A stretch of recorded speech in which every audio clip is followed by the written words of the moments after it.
भोंदूबाबा अशोक खरातला ईडीचा दणका. खराच्या बँक अकाउंटमध्ये 2.5 कोटी गोठवले. महागड्या कारसह 10 कोटींची मालमत्ता ईडीकडून जप्त.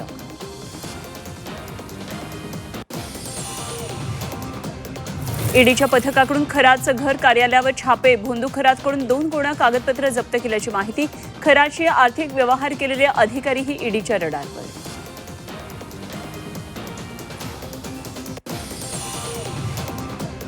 सोलापूर शिवसेना जिल्हा कार्यकारिणी बरखास्त. श्रीकांत शिंदेंच्या दौऱ्यानंतर तडकाफडकी बरखास्तीचा निर्णय.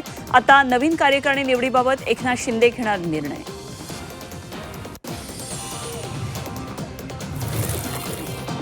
महिला लैंगिक अत्याचार प्रकरणामध्ये अमरावतीमधील अचलपूर परतवाडा बंद. सर्वपक्षीय आणि सामाजिक संघटनांकडून बंदचा निर्णय. शहरातील ठिकठिकाणी पोलीस बंदोबस्त तैनात.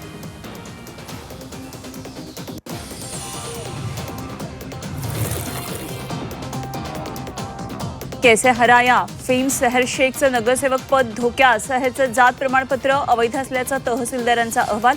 शासकीय यंत्रणांची दिशाभूल केल्याचं अहवालात नमूद.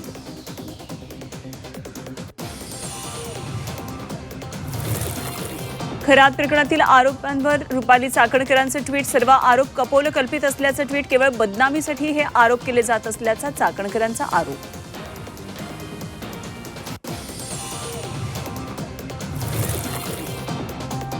लोकसभेच्या जागा 543 वरून 850 होणार. 131व्या घटना दुरुस्तीचा केंद्र सरकारचा प्रस्ताव.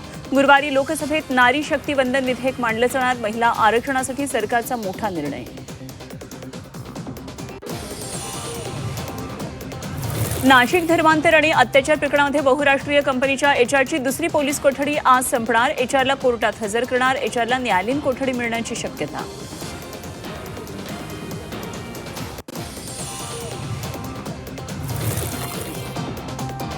नाशिक जिल्ह्यातल्या सर्व आयटी कंपन्यांची बैठक होणार. जिल्हाधिकाऱ्यांच्या अध्यक्षतेत पार पडणार बैठक. बैठकीमध्ये पॉश कायद्याच्या अंमलबजावणीबाबत चर्चा होणार.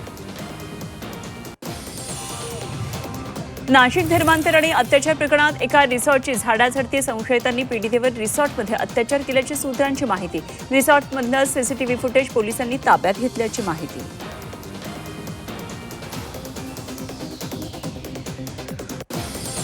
त्र्यंबकेश्वर मंदिर दर्शन पास काळा बाजार प्रकरणात विश्वस्त कडलकच्या 2 पुतण्यांनाही बेड्या. अभिषेक आणि ओम कडलकला रात्री अटक. आरोपींच्या इतर साथीदारांचा पोलिसांकडून शोध सुरू. पुण्यातील खासगी टँकर चालक आजपासून अनिश्चित काळासाठी संपावर. नियम पाळूनही विनाकारण कारवाई केल्याचा आरोप. पाणी पुरवठ्यावर परिणाम होण्याची शक्यता. संभाजीनगर जिल्ह्याला अवकाळी पावसाचा इशारा. आजपासून 3 दिवस संभाजीनगरमध्ये ऑरेंज येलो अलर्ट. वादळी वाऱ्यासह जोरदार पावसाची शक्यता.